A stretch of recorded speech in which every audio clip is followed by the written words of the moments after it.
Salen los pequeños, hermanos, para que podamos dar inicio en esta mañana. Gloria al Señor.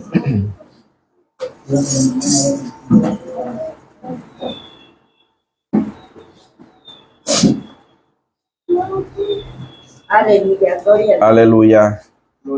Gloria al Señor, aleluya. Amén. Los saludo, hermanos, con la paz de Dios, deseando que el Señor siempre esté en la vida de cada uno de nosotros. Reciban un saludo también todas aquellas personas que nos siguen a través de esta transmisión en sus hogares, donde quiera que se encuentren, ya sea en vivo o por repetición, pero que el Señor toque sus corazones. Amén. Reciban un saludo de la Iglesia Sol de Justicia de Acapulco, Guerrero. Amén. Gloria al Señor. Le voy a pedir que abramos nuestra Biblia en el libro del profeta Jeremías, en su capítulo número 6 y verso número 16. Aleluya. Aleluya. Cristo vive.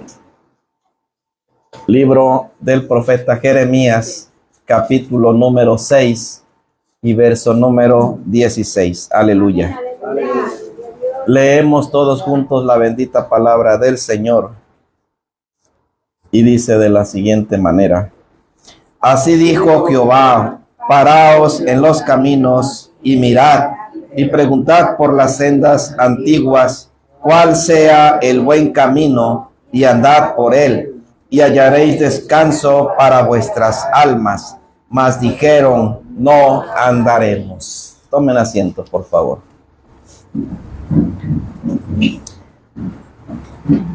El profeta Jeremías, llamado también el profeta llorón, y se le conocía así, hermanos, con ese sobrenombre, por su profunda tristeza y llanto por la situación que estaba viviendo el pueblo de Judá, que se alejaba cada día más de Dios y enfrentaba la destrucción de Jerusalén. Su mensaje del profeta era un mensaje de juicio y arrepentimiento. Ese mensaje, hermanos, que él daba no era bien recibido, y por eso, y esa situación lo llevó a un estado de lamentación constante. Él sufría, hermanos, por ver la situación del pueblo de Israel, cómo se apartaba, cómo se habían olvidado de todo lo que Dios había hecho con ellos. Y su constante era un mensaje constante de arrepentimiento. Un mensaje, hermanos, de arrepentimiento, que el pueblo se acercara y volviera nuevamente al Señor. Y él vivía por eso constantemente lamentándose. Y es por eso, hermanos, que él escribió el libro de Lamentaciones. Aleluya. ¿Sí? Tanto así, hermanos, era la indiferencia de Jerusalén, que tuvo aquel que escribir, hermanos, por su estado que él se encontraba, el libro de Lamentaciones. Jerusalén se había apartado de Dios y se había olvidado, les decía, de todo lo que Dios había hecho con ellos. En Jeremías, capítulo número 5, gloria al Señor, vemos cómo el profeta les narra al pueblo. Del verso 1 y verso 2 dice: recorred las calles de Jerusalén y mirad ahora, e informaos, buscad en sus plazas a ver si halláis hombre, si hay alguno que haga justicia, que busque verdad, y yo lo perdonaré. Aunque digan, vive Jehová, juran falsamente. Y luego del verso 11 al 12 dice: porque resueltamente se rebelaron contra mí la casa de Israel y la casa de Judá, dice Jehová. Negaron a Jehová y dijeron: Él no es y no vendrá mal sobre nosotros, ni veremos espada ni hambre. Todavía, hermanos, se atrevían a negarlo. Decían, Él no es, no vendrá juicio. Habían entrado, hermanos, en una situación de rebeldía total. Se habían rebelado completamente. No tan solamente se habían apartado y se habían olvidado, sino que se habían rebelado. Hay hermanos, queridos hermanos, que por alguna situación se dejan de congregar, pero cuando uno les habla, aceptan y reconocen que se han apartado y dan la esperanza de que tal vez algún día regresen a los caminos del Señor.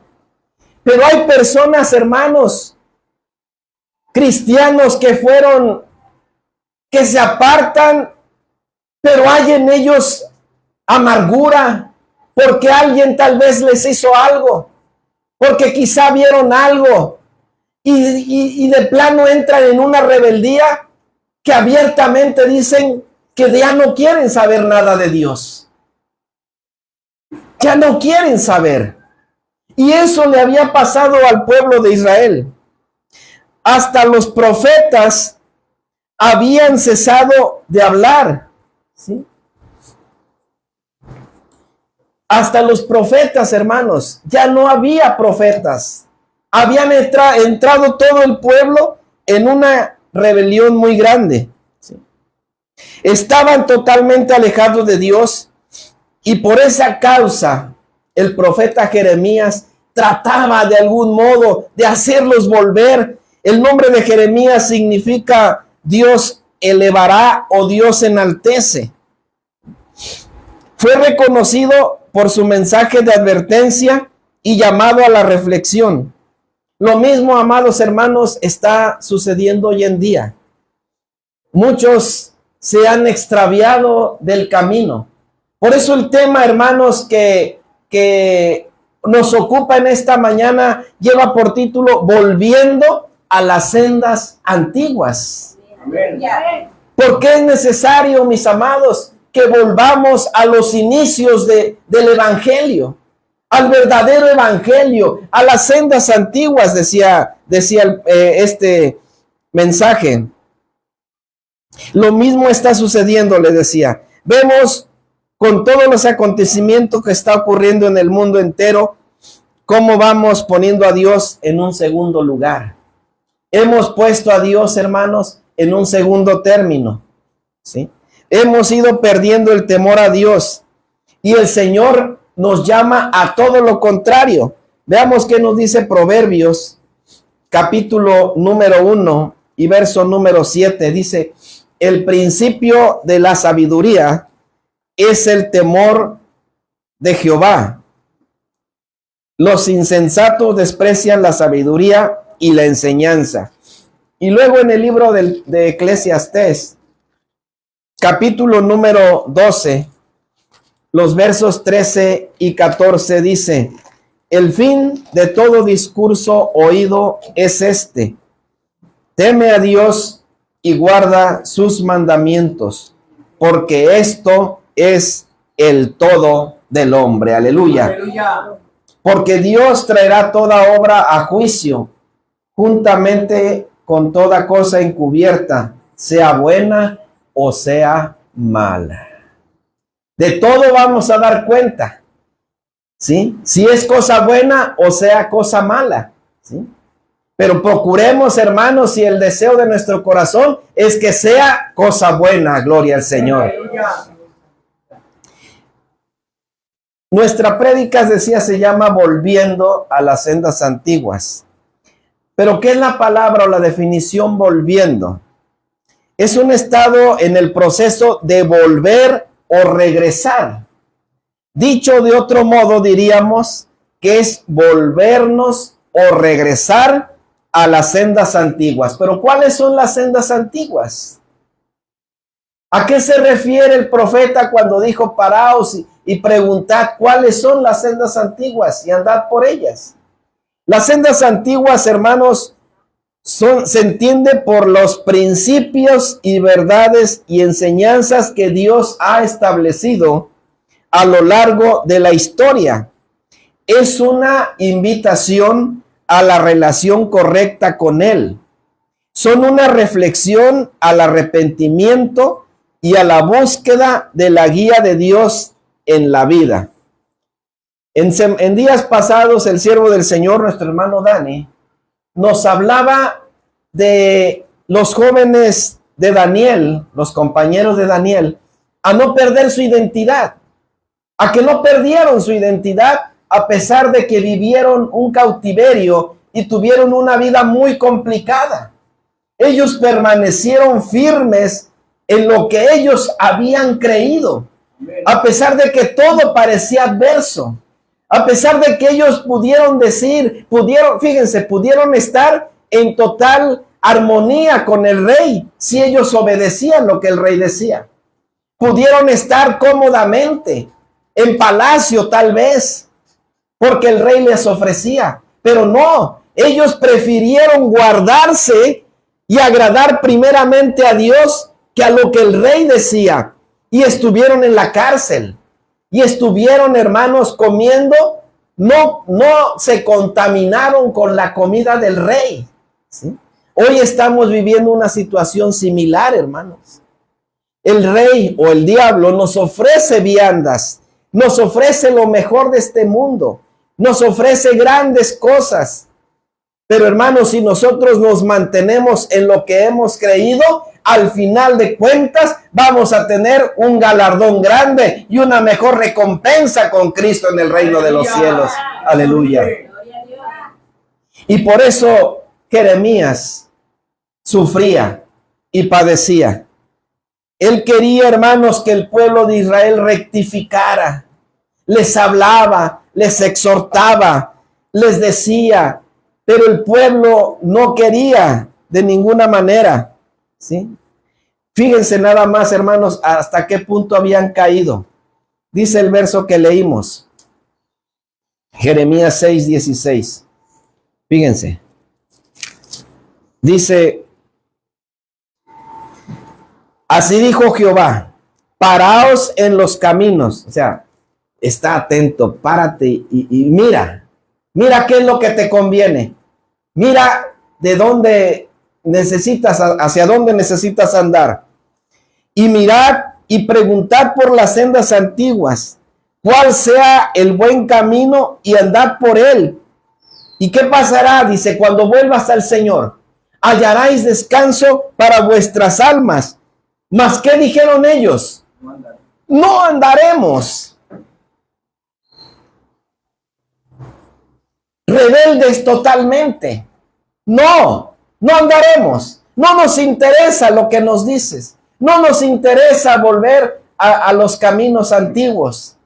Hermanos, y no tan solamente ha pasado con el pueblo de Israel. Como cristianos hemos perdido el rumbo. Como cristianos, hermanos, notemos la total rebeldía en la última parte del texto. Dijeron, no andaremos. Y poco a poco, queridos hermanos, el genuino evangelio se ha ido perdiendo, ¿sí? La iglesia primitiva y la iglesia de la cual nosotros venimos, la mayoría, surgió, hermanos, con el poder del Espíritu Santo. Surgió, hermanos, en una manifestación del Espíritu Santo, en la dirección del Espíritu Santo.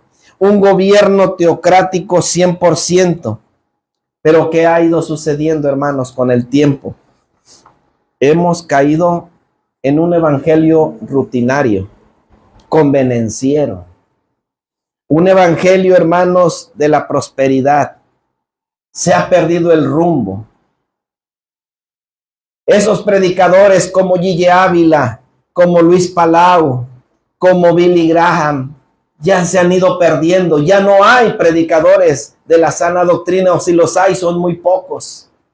La mayoría de la gente sigue a esos predicadores que te ofrecen la prosperidad, que pactes, que des, que hagas y que te ofrecen grandes cosas. pero se alejan cada día más de Dios. Hemos caído, hermanos, en eso. Si hacemos una recopilación, hermanos, del mensaje a las 7 iglesias que habla el Apocalipsis, podemos ver en cada una de ellas una exhortación y un llamado a volver a los caminos de Dios. Veamos, hermanos, en Apocalipsis capítulo número 2. Gloria al Señor. Apocalipsis capítulo número 2. Aleluya, gloria al Señor.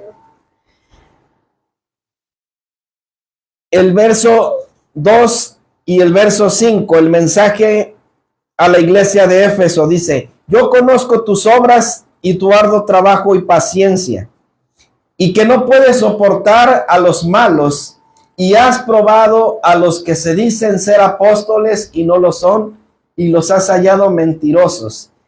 Y has sufrido, dice, y has tenido paciencia, y has trabajado arduamente por amor de mi nombre, y no has desmayado. Pero tengo contra ti que has dejado tu primer amor. Recuerda, por tanto, de dónde has caído, y arrepiéntete, y haz las primeras obras, pues si no, vendré pronto a ti, y quitaré tu candelero de su lugar, si no te hubieres arrepentido. Hermanos, hoy en día estamos como la iglesia de Éfeso. Y no hablo de esta iglesia en particular, sino hablo del evangelio en general. Le dice el Señor en la exhortación: yo conozco tus obras, yo conozco lo que has hecho, yo conozco tu arduo trabajo. Primero les reconoce lo que ha hecho el evangelio. Dice, y que no puedes soportar a los malos, y has probado a los que se dicen ser apóstoles y no lo son, es decir, a los falsos, ¿sí? Y has sufrido y has tenido paciencia y has trabajado arduamente. Dice, pero tengo contra ti que has dejado tu primer amor. Hermanos, ¿cuál es ese primer amor? No está hablando de nuestra vida personal, sino está hablando de nuestro primer amor, que es el Señor. Aleluya. Cuando conocimos a Cristo, o cuando estábamos en el gozo, íbamos a las reuniones, íbamos a las oraciones, íbamos a los cultos, no nos perdíamos las alabanzas, los cultos. Pero poco a poco, hermanos, nos hemos alejado. Tratábamos de agradar a Dios, tratábamos de vivir en santidad. Estábamos en las sendas antiguas, como por decirlo. Pero ahora, hermanos, poco a poco nos hemos ido alejando. Y hablo, repito, de la iglesia en general. Dice, recuerda, por tanto, de dónde has caído. ¿Qué es lo que has dejado de hacer? ¿Qué es lo que te ha dejado de interesar? Tal vez ya no leemos la Biblia como antes. Tal vez ya no oramos como antes. Tal vez ya no ayunamos como antes. Ve, dice, recuerda, por tanto, quiere decir recuerda, piensa, analízate, hazte un examen de conciencia, analízate tú mismo. Recuerda, por tanto, de dónde has caído, dice. Y haz las primeras obras, es decir, vuelve a tu primer amor, vuelve a las sendas antiguas. Vuelve a aquel momento en el que te convertiste, en el que me entregaste tu vida, dice el Señor. ¿Sí? Y haz las primeras obras, pues si no, si sigues en tu apatía, si sigues así como estás, dice, vendré pronto a ti, ¿sí? Y quitaré tu candelero de su lugar, si no te hubieras arrepentido. Hermanos, igual que el profeta Jeremías, el Señor nos llama a una reflexión. Nos llama a que veamos en dónde hemos caído. Y que volvamos, hermanos, ¿sí?, a las sendas antiguas. Cuenta un hermano, un pastor, que se encontraba él en su casa con su familia. Y llamaron a la puerta. Cuando él fue a ver, dicen que eran unas personas de los que se dedican a anunciar casa por casa y a llevar literatura. Y le dijeron que sí, que querían platicar con él. Él les dijo que sí, que con mucho gusto. Los pasó a la sala, pero él vio que la niña que iba con ellos les pidió agua porque se sentía un poco mal. No le tomaron mucha importancia y los adultos empezaron a dialogar. Cuenta este hermano pastor que después de un tiempo, de unos minutos, no llegaron a ningún acuerdo. Dice, él textualmente dice, ni ellos me convencieron, ni yo pude convencerlos. Así que optamos por terminar la plática. Cuando ellos estaban por despedirse, dice que la joven empezó a tener una crisis de no poder respirar, de que le faltaba el aire. Él les preguntó a los padres de la niña que qué tenía.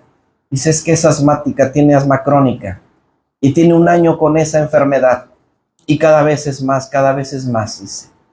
Hemos tratado y hemos buscado y no hemos podido combatirla. Él atinó a decirles, ¿quieren que oremos por ella? Los padres de esta joven, más por la preocupación que por otra cosa, dijeron que sí, que oraran si querían orar por ella. Dice el pastor que él y su esposa se acercaron a la joven y empezaron a orar, y empezaron a orar, y empezaron a orar. Los padres permanecían impávidos, viendo nada más lo que estaban haciendo. No atinaban a decir nada ni a hacer nada, pero ellos oraron y oraron. Dice que poco a poco la joven empezó a tranquilizarse. Poco a poco la joven empezó a tranquilizarse. Poco a poco la joven empezó a respirar con normalidad. Poco a poco la joven empezó a volver a su estado normal, dice. Y en ese momento, hermanos, dice el Señor la sanó para gloria de su nombre. Cuando estas personas que no creen en eso, que no creen en la sanidad, que dicen que eso ya pasó, se quedaron quietos y le preguntaron qué es lo que había pasado. Y él entonces ya no les habló de doctrina, ya no les habló de enseñanza de doctrina. Ahora les habló del Cristo que salva y sana, gloria al Señor. Le empezó a hablar del Cristo que tenemos, del Cristo de poder, del Cristo que hace maravillas, del Cristo que hace milagros. Y ellos al verlo nunca habían visto eso en su vida. No les quedó otro que aceptar y reconocer que Cristo es el Salvador y el Sanador. Aleluya. Ese es el evangelio al que debemos volver. Ese es el evangelio, hermanos, al que nosotros hemos creído. Les decía, la iglesia primitiva creció en un momento de milagros. La iglesia a la cual salimos, hermanos, fue formada en el poder del Espíritu Santo. Aleluya. Y eso, hermanos, es a lo que tenemos que volver. El apóstol Pablo dice en 2 Corintios, capítulo número 2, versos 4 y 5, dice: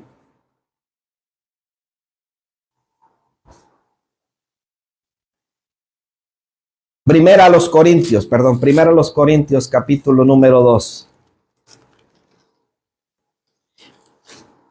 Versículos 4 y 5 dice: Y ni mi palabra ni mi predicación fue con palabras persuasivas de humana sabiduría, sino con demostración del Espíritu y de poder, para que vuestra fe no esté fundamentada en la sabiduría de los hombres, sino en el poder de Dios. Aleluya. Nuestras palabras, hermanos, no debe ser de sabiduría humana. Nuestra actitud, nuestro evangelio, hermanos, no fue fundado en sabiduría humana. Fue fundado en el poder de Dios. Aleluya. Gloria al Señor. Volvamos, hermanos, a la santidad de una iglesia de amor, de unidad, donde se manifieste el poder del Espíritu Santo. Aleluya, gloria al Señor. Veamos cómo la iglesia primitiva, hermanos, se dejaba y era guiada por el Espíritu Santo. Hechos capítulo 1 y verso número 26 dice: Fíjense bien, antes del derramamiento del Espíritu Santo, dice que la iglesia, dice que cuando murió Judas y necesitaban al sucesor de Judas, Hechos capítulo 1 y verso 26 dice, y les echaron suertes, y la suerte cayó sobre Matías, y fue contado con los 11 apóstoles. Antes usaban este método de echar suertes. Había una práctica común de echar suertes y se consideraba que era la voluntad de Dios la que estaba involucrada. La práctica implicaba utilizar objetos como piedras o palos o dados, algunos dados que se aventaban, ¿sí? Y que se marcaban e identificaban de alguna manera. Luego se agitaban y se echaban en algún recipiente y el resultado del que, como una rifa, vaya, de lo que se sacaba, decía, bueno, es esto. Esa era la manera de echar suertes. Antes, lo vemos también en el Antiguo Testamento, que por cuestiones de tiempo no los vamos a leer, pero usted las puede ver cuando oiga la repetición. En Josué capítulo 18 y verso 10, Levítico 16:8, Jonás 1:7, ahí cuando Jonás echaron suerte, dice, y la suerte cayó sobre Jonás para ver quién era el culpable de que iba a naufragar el barco. Y en Mateo 27:35, cuando repartieron los vestidos del Señor Jesús. Era una práctica común, que hasta cierto punto permitida, ¿sí? Pero cuando la iglesia recibió el bautismo con el Espíritu Santo y vino el derramamiento del Espíritu Santo, hermanos, ahí ya las cosas cambiaron. Cuando nuestra iglesia de la cual salimos empezó, hermanos, se buscaron muchos métodos para evangelizar. Dicen que el hermano hasta quiso poner una campana para que la gente se confundiera y creyera que era una iglesia católica, ¿sí?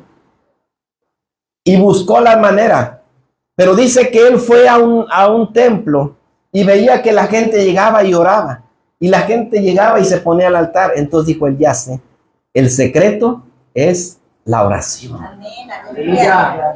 Y él llegó y quizá fue un poco drástico, pero a veces es necesario.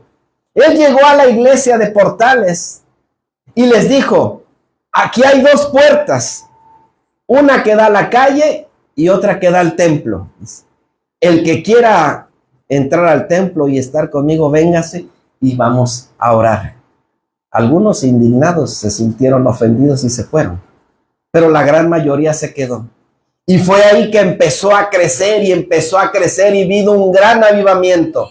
Y la iglesia primitiva practicaba las suertes, pero después, cuando vino el derramamiento del Espíritu Santo, podemos ver en el libro de los Hechos, capítulo número 13, y versos del 1 al 3, dice, había entonces en la iglesia que estaba en Antioquía profetas y maestros, Bernabé, Simón, el que se llamaba Níger, Lucio de Cirene, Madaén, el que se había criado junto con Herodes el tetrarca, y Saulo, ministrando estos, fíjese bien, ministrando estos al Señor y ayunando, dijo el Espíritu Santo, apartadme a Bernabé y a Saulo para la obra a los que he llamado. Entonces, habiendo ayunado y orado, les impusieron las manos y los despidieron. Ya no hubo suertes, ya no. Ahora dependían del Espíritu Santo. Ahora era el Espíritu Santo el que hablaba. Había, dice, que en la iglesia que estaba en Antioquía, profetas y maestros. Quiere decir que por medio de profecía el Señor habló y dijo, apartadme a Bernabé y a Saulo para la obra a lo que los he llamado, ¿sí? Ya no fue necesario las suertes. Ahora era un gobierno teocrático, gloria al Señor. Ahora, hermanos, la iglesia de Cristo tiene que tener un gobierno teocrático. Ya no es por favoritismos, ya no es porque me cayó bien, ya no es porque yo le veo cualidades. Ahora es el Señor el que nos llama directamente, gloria al Señor. Los que tenemos un ministerio y que tenemos un testimonio de cómo el Señor nos llamó, aleluya. Claro que puede guiar al pastor, puede guiar al que está al frente de la iglesia, pero es un gobierno teocrático, gloria al Señor. Repito, no por favoritismos. Amén. Gloria al Señor. Vemos también en el capítulo 5 otra manifestación del Espíritu Santo. Hechos capítulo número 5 y versos del 1 al 5 dice: pero cierto hombre llamado Ananías, con Zafira su mujer, vendió una heredad y sustrajo del precio. Y sabiéndolo también su mujer, y trayendo solo una parte, la puso a los pies de los apóstoles. Y dijo Pedro: Ananías, ¿por qué llenó Satanás tu corazón para que mintieses al Espíritu Santo y sustrajeses del precio de la heredad? Reteniéndola, ¿no se te quedaba a ti?